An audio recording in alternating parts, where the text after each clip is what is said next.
yapışanlardan alayım. Şimdi bu şekilde böyle oldu.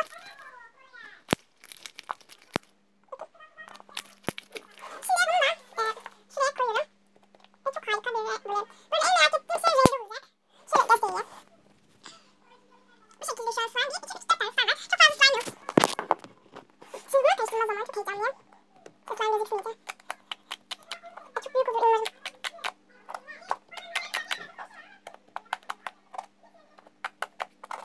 Rengi. Ay çok harika oluyor renk galiba.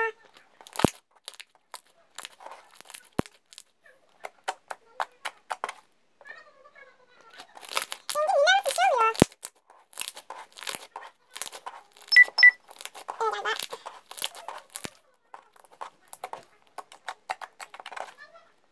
Bakın.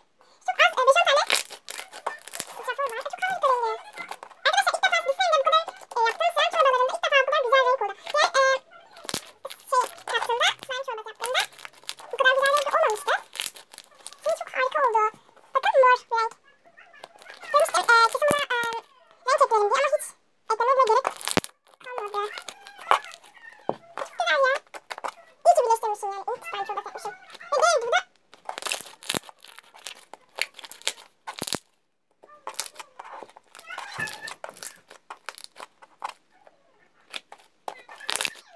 çok az bir şey katı oldu ama herhalde sonuncu biraz şeydi ya mavinden dolayı. Çünkü Arda bak iyi seçim yaptın.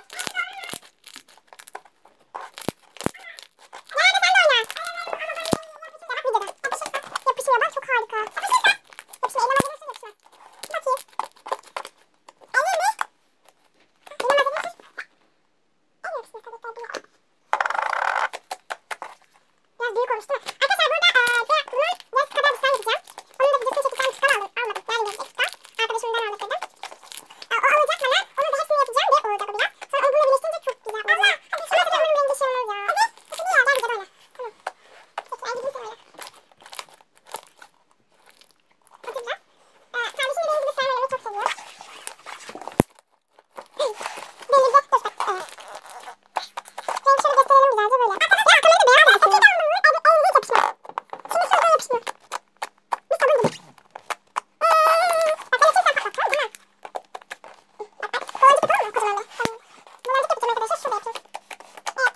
Kağıttan büyük olacak. Çok büyük. Balon. Hadi ben bastırmak istiyorum. Tamam. Bastıracağım. Evet. Haydan benim bayağı bana şey yaptı ya. Öldürdü sonra. Bir baktım bana. O kadar güzel misin? Patlatmıyorsun. Patlatmıyor. Patlatacak şimdi. Biraz daha açayım. Düzgün olursun arkadaşlar. Bir daha kamerayı eline almayacağım. Ay içinde bir şey var. Sıcak varmış bakın. Çık çık çık falan. Ve onları aslında ben slime çorbası yaptım. Niye slime çorbası yapıyorsun? Hadi ben kocaman slime istiyorum böyle. Bir dakika sen bir şey yapacaktım. Yok o zaman daha güzel. Şimdi biz biraz bunu azalmaya bastıracağım.